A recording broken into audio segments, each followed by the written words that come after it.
आपका नाम? चंद्रकांत नाम है। पहलगाम पर जो टूरिस्टों के ऊपर अटैक हुआ है ना, वो अटैक को अपन हिंदू के ऊपर अटैक के जैसा देख सकते हैं या फिर भारत देश के ऊपर अटैक के जैसा देख सकते हैं? जी, वो ना ही हिंदू के ऊपर अटैक हुआ है, ना ही भारत देश के ऊपर अटैक हुआ। वो अटैक तो जानबूझकर किया गया है। ये खाली पॉलिटिकल गेम है पूरा। आज तक के इतिहास में आप देखिए, कोई भी आतंकवादी ये पूछकर नहीं ये किया है कि आप हिंदू हो क्या, ऐसा सोच समझ के ऐसा पूछकर कभी कोई हमला नहीं किया है भारत के ऊपर। ये जानबूझकर किया गया हमला है। నమస్కారం అండి, మేము రిఫ్లెక్షన్ న్యూస్ నుంచి వస్తున్నాము. పహల్వాన్లో టూరిస్టుల మీద జరిగిన అటాక్ని హిందువుల మీద జరిగిన అటాక్గా చూడవచ్చా, భారతదేశం మీద జరిగిన అటాక్గా చూడవచ్చా అండి? ఫస్ట్ భారతదేశం, తర్వాత అంటే అక్కడ కేవలం హిందూస్నే చంపారు కదండి, చెక్ చేసి మరి ముసల్మాన్ని వదిలేసి కేవలం హిందూస్నే చంపారు కదా. చంపింది వాళ్ళు, అదైతే కరెక్ట్ కదా, అది పాయింట్అవుట్ చేసి మరి చంపారు. బట్ ఇండియా ఈజ్ ఒకటే కదా, అందరం మనం వాళ్ళు చేసేది 100% తప్పు. మోదీ గారు టెర్రరిస్టుల మీద తీసుకున్న చర్యలు మీకు ఎలా అనిపించాయి? వండర్ఫుల్. ఇంకా ఇంకా ఇంకా చర్యలు తీసుకోవాల్సిందే. మొత్తానికి స్మాష్ చేసి వదిలేసాలి అంతే, మళ్ళీ తిరిగి రావద్దు. ఓకే అండి, మన భారతదేశం పాకిస్తాన్ మీద యుద్ధం ప్రకటించినప్పుడు మీకు ఏమనిపించింది? పాకిస్తాన్ క్లోజ్ చేసేయాలి అంతే, మళ్ళీ క్లీన్ అవుట్ చేసేయాలి అంతే. ఉండద్దు, దాన్ని నేమని ఉండద్దు, అది చేయాలంతే. రోజు రోజు ఉండదు, ఒకటేసారి క్లియర్. ఓకే అండి, ఈ సన్నివేశంలో పిఓకేని తిరిగి మన భారత్లోకి స్వాధీనం చేసుకుంటుంది అనేసి మీరు భావిస్తున్నారా? 100% వస్తుంది. యూకే ఇంకా కొంచెం ముందు కూడా వెళ్ళిపోతుంది. 100% అవుతుంది అది. ఓకే అండి, మోదీ గారి నిర్ణయాలు కానీ మోదీ గారి ప్రభుత్వం కానీ మీకు ఎలా అనిపిస్తుంది? Is gentle man, is doing good. What ever country ఏదైనా చేస్తున్నాడు, చాలా మంచిగా చేస్తున్నాడు. ఇలాగనే ముందు చేస్తున్నాడు. కానీ కొన్ని దగ్గరలో అంటే ఇంకా सीरियस एक्शन ఉంటే అది కాలేదు. అది మాపటి. आपका नाम? रिचर्ड. पहलगाम पर जो टूरिस्टों के ऊपर अटैक हुआ है, वो अटैक को हम लोग हिंदूज के ऊपर अटैक के जैसा देख सकते हैं या भारत देश के अटैक के जैसा देख सकते हैं?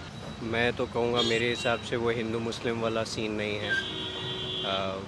आतंकवाद का कोई मज़हब नहीं होता. आतंकवाद का कोई मजहब नहीं होता तो धर्म पूछकर क्यों मारे? आतंकवादी पहले भी हमला कर चुके हैं हमारे देश में. सोचने वाली बात है, कभी किसी को पूछ के नहीं मारते वो लोग. आतंकवाद का मकसद एक ही है कि अगर हिंदुस्तानी है, हिंदुस्तानी के अलावा अगर कोई है तो वो आके बस मार के जा रहे हैं, बस वैसे है. अगर हम लोग सोचें कि अगर कोई पाकिस्तान से आ रहे हैं कोई, तो वो इंडिया में आके हिंदू मुस्लिम क्यों करेंगे? उनके लिए तो सब हिंदुस्तानी हैं. उग्रवादी एक्टिव है तो इसमें हमारा फेलियर है as a society, as entire India, कि हमारे देश में अगर हम लोग उनको पनाह दे रहे हैं, पनपने दे रहे हैं, और फिर वो हमारे देश में हमला करेंगे तो वो हमारी गलती है फर्स्ट, कि हमारे देश में वो कैसे एंट्री करके जमा हो जा रहे हैं और इतने बड़े वारदात को कर दे रहे हैं. जबकि हम जैसे इंसान, आप या मैं, अगर हम लोग कहीं पे भी जाए, एक सिनेमा हॉल पे भी जाते तो हमारी चेकिंग होती है. बट वो सब जगह जहाँ पे हाई अलर्ट एरिया है, और वो आज से नहीं है, जब से मैं पैदा नहीं भी हुआ तब से है. वो सरकार चेंज हो जाए, जो भी हो जाए, वहाँ पे तो सहूलियत चेंज नहीं होनी चाहिए मेरे हिसाब से, क्योंकि कभी भी पनप सकता है कोई चीज़. क्योंकि वहाँ पे वैसा बीज बो चुका है ना वहाँ पे कुछ, कि उनके साथ में बुरा हुआ है. बुरा तो सबके साथ हुआ है एक्चुअल में, अगर देखा जाए तो हिंदू के साथ में भी बुरा हुआ, मुस्लिम के साथ में भी हुआ है, हर कास्ट, हर समाज के लोगों के साथ हुआ है बुरा कभी ना कभी. लेकिन अगर उसके पीछे में रह के अगर हम बोले कि ये करना सही है, किसी का जान लेना सही है, वो कोई भी सिरे से जान लेना, कोई भी मज़हब का लेके, फिर चाहे वो गौ रक्षा के लिए हो, फिर चाहे वो धर्म की रक्षा के लिए हो, वो गलत है. कोई भी चीज़ होना,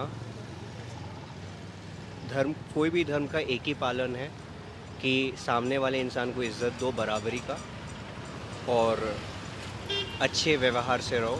मारा पीटी, गाली गलौज और खून खराबा धर्म नहीं सिखाता. अभी यहाँ पर हैदराबाद में जो भारत देश में हिंदू मुस्लिम का भाईचारा चलता है, तो इतने सारे मंदिर तोड़े जा रहे हैं, ये इसके ऊपर आप क्या बोलना चाहोगे? बहुत गलत है ये वाला बात. ये बात गलत है. सेम मैं क्रिश्चियन कम्युनिटी से हूँ, तो मैंने ये भी देखा है कि हमारे कम्युनिटी में भी हिंदू आके जय श्री राम का नारा लगाते हैं. जय श्री राम बोलने में मुझे भी कोई शर्म नहीं है, क्योंकि मैं भी अगर हिंदुस्तान में हूँ तो मैं भी हिंदू हूँ कहीं ना कहीं. मैं इस बात का खंडन नहीं करता हूँ, लेकिन लेकिन आप अगर आपके मंदिर में कोई मुस्लिम वे में प्रार्थना करे या क्रिश्चियन वे में प्रार्थना करे तो आपको अगर ख़राब लगेगा, तो उसी तरीके से आप भी किसी के यहाँ पे नहीं आके कर सकते। तो अगर तोड़ा गया है कोई भी चीज़ तो वो बिल्कुल भी गलत है, और मैं इन सब चीज़ों को बिल्कुल भी सहयोग नहीं देता हूँ, क्योंकि मेरे हिसाब से जियो और जीने दो।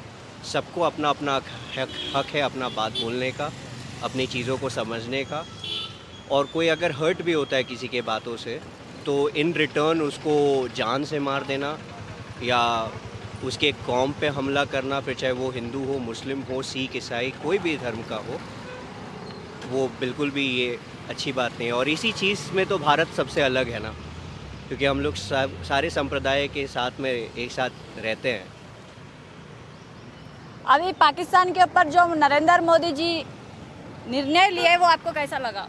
मुझे कुछ इसके बारे में आइडिया है नहीं, क्योंकि मैं काफ़ी चीज़ें फॉलो कर रहा हूँ, न्यूज़ चैनल्स में भी फॉलो कर रहा हूँ, तो वहाँ पे कहीं ना कहीं कुछ गलत सलत चीज़ें फैला दे रहे हैं कि ऐसा हमला हुआ वैसा हमला हुआ, जबकि कुछ वैसा है नहीं।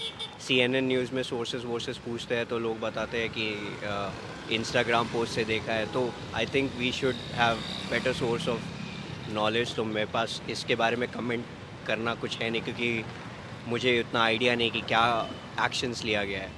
పహల్వాన్లో టూరిస్టుల మీద జరిగిన అటాక్ని హిందువుల మీద జరిగిన అటాక్గా చూడవచ్చా, భారతదేశం మీద జరిగిన అటాక్గా చూస్తున్నారా? సో మొత్తం దేశం మీద అయింది కదా బ్రదర్. ఇప్పుడు అక్కడ హిందువుల మీద అయినట్టే ఉంటుంది, ఎందుకంటే ఇప్పుడు ఉర్దూలు అంటే మీ మజహబ్ ఏంది అని అంటారు.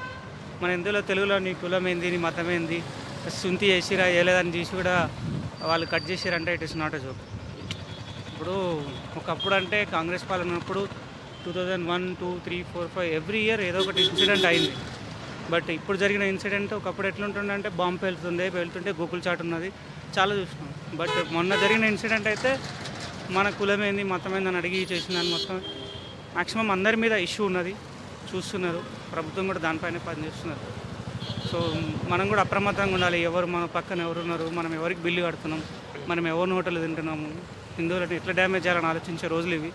కాబట్టి మనందరం కలిసిమెలిసి ఉంటే కొంచెం తెలిసిన వాళ్ళ హోటల్లో తింటే బాగుంటుందని. మోదీ గారు టెర్రరిస్టుల మీద తీసుకున్న చర్యలు మీకు ఎలా అనిపించాయి అన్న? ఇప్పుడు 2014లో ఆయన గెలిచినప్పుడు డిఫెన్స్ మినిస్టర్ ఉండే మనోహర్ పారికర్ అని. ఆయన S-400 కొన్నప్పుడు కానీ రఫేల్స్ కొన్నప్పుడు కానీ వాళ్ళు నిర్ణయం తీసుకున్నప్పుడు ఏం మాట్లాడారు? ఇదే హిందువులు. సో ఆయన యాక్షన్ తీసుకునే మనం చెప్పలేము, నార్మల్ మనుషులం కదా. వాళ్ళు వేరే విషయం, అది గవర్నమెంట్ సంబంధించిన విషయం, నేషనల్ సెక్యూరిటీ దానికి సంబంధించిన విషయం. మనం దాని గురించి మాట్లాడుకోవడం మంచిది. వాళ్ళ యాక్షన్ వేరేలాగా ఉంటుంది, మనం చెప్పింది వేరేలాగా ఉంటుంది. ఓకే అండి, మన పాకిస్తాన్ మీద యుద్ధం ప్రకటించినప్పుడు మీకు ఎలా అనిపించింది? అది నేను చెప్పలేను. It was truly happiness. అంటే కొన్ని సంవత్సరాల నుంచి నాకు తెలిసినంతవరకు అయితే 62 ఎప్పుడైతే చైనా మన మీద ఇన్వైట్ చేసిందో, పాకిస్తాన్ హెల్ప్ చేసిందో, అప్పటి నుంచి ఈసారి కొట్టిన 2025 కొట్టిన దెబ్బ వాళ్ళు ఇవ్వకుండా కొట్టినాం. It is happiness to each and every Indian. నాకు తెలిసినంతవరకు అయితే చాలా సంతోషంగా ఉంది. చాలామంది కూడా హర్షం వ్యక్తం చేస్తున్నారు దానిపైన. ఓకే అండి, మన మోదీ గారి నిర్ణయాలు కానీ పాలన కానీ ఎలా ఉందనేసి మీరు భావిస్తున్నారు? 100% బీజేపీ అంటేనే ఒక మనుషుల పాలన, దానిలో పార్టీలోనే ఉంది భారతీయ జనతా పార్టీ అని. వాళ్ళు మనుషుల కోసం ఆలోచిస్తారు. ఇట్ ఈస్ నాట్ లైక్ కొన్ని పార్టీల పేర్లోనే ఉంటాయి. ఇప్పుడు తెలంగాణ రాష్ట్ర సమితి ఉండే, భారత రాష్ట్ర సమితి అని అన్నారు, పేరు మాట్లాడతారు. ఇప్పుడు తెలంగాణ వచ్చిన 10 సంవత్సరాల వరకు తెలంగాణ రాష్ట్ర సమితి అన్నారు, మన రాష్ట్రం గురించి ఆలోచించారు. సో ఇప్పుడు నేను పేరు తీసుకోను, చాలామంది ఆ పార్టీ వాళ్ళు ఈ పార్టీ వాళ్ళని ఉంటారు. ఒక వర్గానికి ఒక కులానికి సంబంధించి మేము చేస్తాము, ఒక కులంలోనే మేము మాట్లాడతాం అనేది అది దేశానికి చాలా నష్టం. గత 2-3 టర్మ్ల నుంచి భారతదేశం చాలా ముందుకు పోతుంది, బికాజ్ ఒక రకమైన మంచి లీడర్షిప్ దొరికింది. పహల్గామ్లో టూరిస్టుల మీద జరిగిన అటాక్ని హిందువుల మీద జరిగిన అటాక్గా చూడొచ్చా, భారతదేశం మీద జరిగిన అటాక్గా చూడొచ్చా? రెండు అని చెప్పవచ్చు. హిందువుల మీద అండ్ వాళ్ళు పేరు అడిగి చెప్పారు కాబట్టి హిందువుల మీద, at the same time part of Indians కాబట్టి బోత్. ఓకే అండి, నరేంద్ర మోదీ గారు టెర్రరిస్టుల మీద తీసుకున్న చర్యలు మీకు ఎలా అనిపించాయి? Correct, 100% correct. I will support Modi. What are the actions completely, and Indian army చేసిన fights, everything is absolutely accepted. Okay అండి, ఈ పరిస్థితిలో పీఓకేని మనం తిరిగి స్వాధీనం చేసుకోగలం అనుకుంటున్నారా? ఈ ఒక స్వాధీనం పెద్ద నాట్ పెద్ద బిగ్ డీల్, కాకపోతే దాని తర్వాత ఉండే కాంప్లికేషన్సే ఉంటాయి. ఎందుకంటే ఆల్రెడీ టెర్రరిస్ట్ అంతా ఆక్యుపై చేస్తున్నారు, వాళ్ళని ఆల్రెడీ ఇంటర్నల్గా ఎలా ఉన్నో చూస్తుంటాం కాబట్టి ఎక్స్టర్నల్ కూడా వాళ్ళకి చాలా కాంప్లికేషన్స్ ఉంటాయి. బట్ ఆక్యుపై చేసుకునే పెద్ద పెద్ద ప్రాబ్లం ఏం కాదు. ఓకే అండి, పాకిస్తాన్ మీద యుద్ధం ప్రకటించినప్పుడు మీకు ఎలా అనిపించింది? I feel proud. అది correct step, 100% correct. There is no doubt at all. అంటే మన ఇండియన్ ఆర్మీ మీద కానీ అసలు ఎటువంటి వాళ్ళు కరెక్ట్ స్టెప్ తీసుకున్నారు. వాళ్ళు వీ షుడ్ గివ్ అంటే వాళ్ళకి ఒక లెసన్ లాగా మనం ఏదైనా చేయగలం అని చెప్పి లెసన్ చేస్తారు. So that is a good thing అన్నట్టు. ఓకే అండి, ఇప్పుడు నరేంద్ర మోదీ గారి నిర్ణయాలు కానీ పాలన కానీ ఎలా అనిపిస్తుంది మీకు? I will absolutely fine and I will 100% support, 100 to 1000% support. Foreign policies కానీ, మన డిఫెన్స్ సిస్టమ్ కానీ, ఎకానమీ కానీ, ఇఫ్ ఇట్ మీరు ఫాస్ట్ 15 years చూడండి ఎక్కడ బాంబ్ బ్లాస్ట్ లేవు. మీరు అపార్ట్ ఫ్రమ్ కాశ్మీర్ అయితే ఫైన్, బట్ ఇండియాలో ఎక్కడ కూడా కాశ్మీర్ అంటే చూడండి వాళ్ళు ఎలా ప్రొటెక్ట్ చేస్తున్నారు. మన అజిత్ దోవల్ కానీ, ఫారిన్ మినిస్టర్ కానీ, ఎక్స్టర్నల్ మినిస్టర్ కానీ, డిఫెన్స్ మినిస్టర్ కానీ, అబ్సల్యూట్లీ ఫైన్.